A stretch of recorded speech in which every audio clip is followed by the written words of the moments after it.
Have you said to yourself lately, like, man, I just can't catch a break? Why the heck is all this stuff always coming at me? Why can't I just have a peaceful day, week, month, life? What in the world? And let's just say this one tip in understanding karma, not the tit for tat karma we kind of thought through the ego system, but the actual spiritual, energetic karma that happens to us that causes things to reflect back in a negative way. I want to cover in this video how we can see it, how we can neutralize it, and how we can start getting a happy, healthy life reflected back to us. So let's get to it. Okay, so looping the same life. I'm sure a lot of us have recognized that we have some self-sabotage that can kind of create some of the adversity in our lives. And we're just going to start there because that is what karma is. But I want to use very simplistic terms, to kind of help understand how we resolve this, what it is. So that way, in the moment, we have a awakening, like, oh my God, this is it right here. This is my cross to bear. This is my crossroads. I'm going to fall for the system that I've been doing karmically, which is just a loop, expecting a different result, but doing the same thing. Or I'm going to neutralize this and move into a better pattern, no matter how long it takes. I'm not going to fall for my karmic loops. And so what that really means is we can look at it as karma is our reactions. Neutralizing our karma is sitting through a trigger without reacting. And then moving into dharma is when you're triggered, you shift it, neutralize it, and then you respond in a very healthy, conscious way. And that's when you start getting reflected back the good juju. And so let's just make an example of when I found myself really falling for my karmic loops and then neutralizing them, and then what happened when I shifted them to response and dharma, because that is the juice of it. Because if we just simply remember that when we are emotionally triggered and we want to do something from that state and we're just automatically reacting, if we can catch ourselves in that moment and be like, man, I keep doing this. I get triggered by this. I do this same thing. I sabotage my life. I'm going backwards. I'm looping. Can't get nothing done. We can't get ahead of this. It's just like it takes us backwards. And then when you start to realize that loop, then you're ready for this video, because it's literally how do we stop these karmic reactions, because that's what karma is. It's just the reaction. So again, karma is reacting, dharma is responding. Okay. One is very unconscious in our reactions, meaning we're doing this stuff not realizing that the energy we're putting out, the words we're spewing, they're not going to be received well, and we should just wait for that thunder, lightning, tornado feeling to go away, and then respond in a healthy way, and then stand on what we say. We can't do that from these reactionary responses. Okay, so at this point in the game, let's just hope that we understand one thing that I'm about to convey to you. And that is, when we get triggered emotionally, when there is a storm of brewing inside, we want to spew out our feelings to people because we think they are the cause of the feelings. And if we get them to stop doing this and we get this energy off our chest, that then they will act different and understand our position and stop freaking making us intensely rageful or sad or whatever it is they're triggering you from the lower emotions. And that reaction, my friend, is karma. Okay? For the purpose of this video, we're going to look at it in very simplistic terms. The reaction that you do, knee-jerk response when you're triggered, is karma. Dharma, which is when karma is when bad starts to get reflecting back to us. It's a self-sabotage thing. It's not improving our life. It's hurting our lives.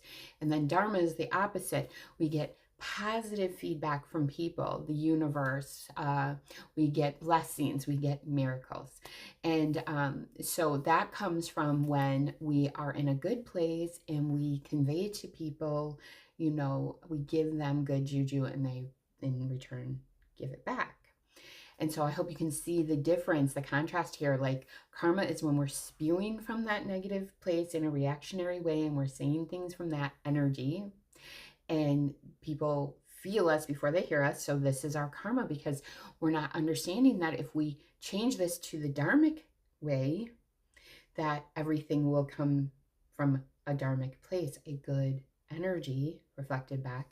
And if we're doing it from a karmic way, our reactions of the negative energy, we're spewing that out and we're getting it returned. So I want to make it clear that karma isn't something that we have to, I've done this pattern with this mofo for 10 years. I've told him he's a piece of shit. And so now for 10 years, I have to deal with somebody calling me a piece of shit to resolve it. No, karma can be resolved in a holy instant. Bam. But we have to start recognizing that moment when we have the choice. It's the choice point. It is our cross to bear. And let me get to what that feels like, what we think, and how we resolve it. So what it's like is this person causes angst inside of me, and I am going to do one of two things. I am going to tell them about themselves or what it is they're invoking in me when this energy behind it is intense and ugly. And what we have to realize in that moment is they're only going to be able to meet me where I am. What you seek is seeking you. So if you are seeking a response from the other person that's loving and kind, in accepting, and they get it, what you're saying, then you can't come from that energy, because that energy is just going to invoke the same from them. They can't be loving and kind with what you're putting out. And karma is we're asleep to that.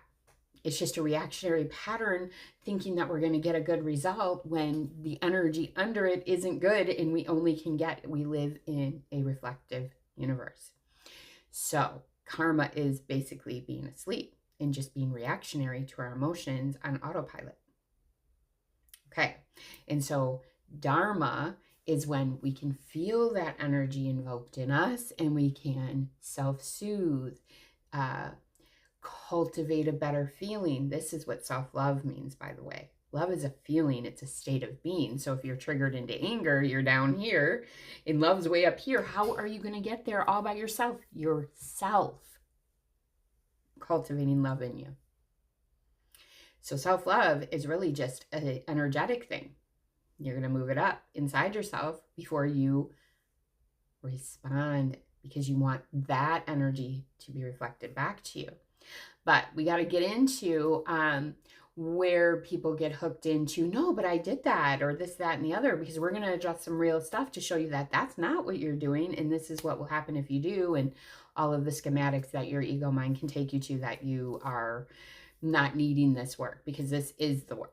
Because we really have to resolve our karmas, which is our self-sabotaging patterns, the energy we're putting out, that if we knew how detriment that is to our lives, we'd stop. So let's get to some real world examples to help you understand. The biggest thing is to recognize that if you have been able to resolve the internal without expressing, because we have two types of people, we have lions and eagles. Lions are, as soon as they're triggered, their reactionary pattern is off to the races. They are going to tell you about yourself. They're going to jap out. They're going to make you know that they are angry. And they're going to tell you every little thing you've done since they've met you. And, it's just off to the races. The eagle does it differently. They literally withdraw when they're triggered, don't say anything, and they're still brewing inside. They've just got the opposite polarity, where they're just able to just sit through that and not say anything, and that actually drives lions more insane. So it's just most of the time we're matched up with the opposite polarity. And so the thing I want to say about both, though, is they're both creating karma from themselves, because they're not resolving the pattern. Because even shutting down and not saying anything to get into your dharma is no good. You're still creating the same loops for yourself, because you're not getting to the other side of dharma. And so let's explain that in a better way. So let's say a lion gets the understanding of our reactionary patterns, our karma, and I want to resolve that. And so a lion says, I'm just going to neutralize this. I ain't saying nothing. And they can actually get enough conscious awareness. Ooh, I'm triggered. Let me shut up. right? And so they're just sitting through it. And let's say an eagle's like, oh, I just need to start speaking my mind more because these fools don't hear me. They think I'm a weak mofo or whatever. And so they start to, when they're triggered, they're like, hey, you can't talk to me like that. And but they still have their majority of their patterns, so that's about all they get to. But I just wanted to point out these two energetics because at the end of the day, oh, let me point out another one for an ego. When they start to try to come out of it, they'll say things like, bless your heart, I understand, you know, kind of condescending. And because the energy behind it is still that storm brewing inside. Okay. So now that we have that part down, we have lions, eagles, either way, they're creating karma, whether they say not something or not, disconnecting, it's still not in a dharmic phase. So the goal to understand here is that what both are not doing and why it's not moving into dharma, just so we can kind of jump to the end to understand the whole process of getting out of karma to dharma, it is because once we are not triggered, we have to address the elephant in the room that we all avoid, and that is being able to communicate with the other about what's happening so you can get to deeper understandings of what each other's needs are, how we're going to work together to get to healthier patterns so we don't keep continuing this circus of a circle that we keep doing. In both lion eagles, when they're triggered, they're not getting to that, okay, we've neutralized the trigger, we're in a good space, now let's move into communicating with each other about that trigger without getting re-triggered in ways that we can work together to overcome the reasons that we feel so ick inside about what just happened. And nobody's doing that because we have this fear or this belief that we don't want to bring that up, we want to leave that alone. And we're not bringing it up in a toxic way, we want to bring it up in a dharmic way. Hey, let's talk about this. And that requires something that a lot of us don't possess. And so let's look at that. What that requires is what's going to become dominant on this planet when it comes to interpersonal relationships, and that is conscious co-creating. Okay, so karma is we're unconsciously creating. You are. You're both triggering the same thing, and now you're looping the same life. And then we say, he just doesn't get it. He's doing the same thing. Fool, you're doing the same thing too. So what we have to get to is conscious relating, and that's the other side of this. When we're not triggered, we don't talk about it. We don't say, oh, this was the trigger. I don't want you to stop doing this. See, when we're in our karma, we're like, if you would just stop, you're making me feel this way. If you would just stop. That's not true. We have to not be dictated by what others are doing. So the other in the dharmic response is how you can come to conclusions. So for example, one of my exes, you know, we consciously co-create now. We're really good friends. And, you know, back in when we were together, I would say things to him like, dude, stop acting like you doing something shady on the phone.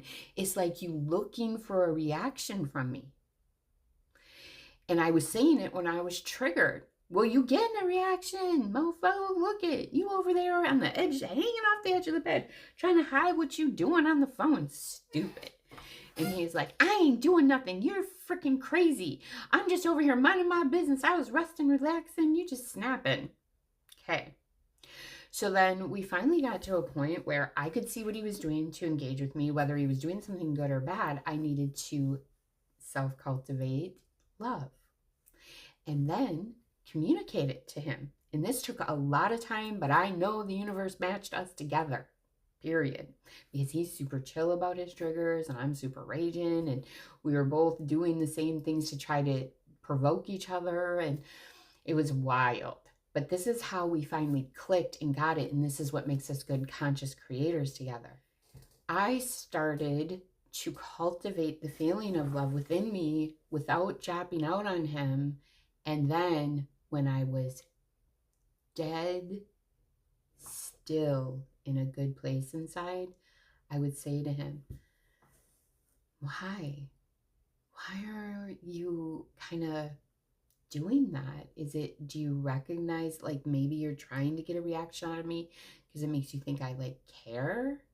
or does jealousy like float your boat, or what is it that we're doing here? And he was like, I can see that I do that. And you're right. It probably is because I like to create chaos, because of my old patterns with, somebody I was with for a long time. Like I would try to instigate a fight so that we would get in a fight and I could go kick it, so I kind of still have the tendency to do that. And I didn't even recognize it until you really brought it to my attention. So stop right there.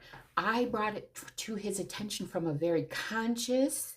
Love is God is love. It's the highest level of consciousness we can attain. Anger is way down here. So I couldn't consciously speak to him and he couldn't consciously hear me when we were in that pattern. Dharma, we consciously co-create, meaning we consciously face patterns together. He's triggering me, I'm triggering him, and we're looping over here, and here we're saying, oh man, I do that. Interesting. So then we were like, let's create a safe word when this is happening so we know just to chill out, get the energy right, cultivate those good feelings, and then talk about it. And once we started doing that, like, hey, yo, you're doing that again, tap out.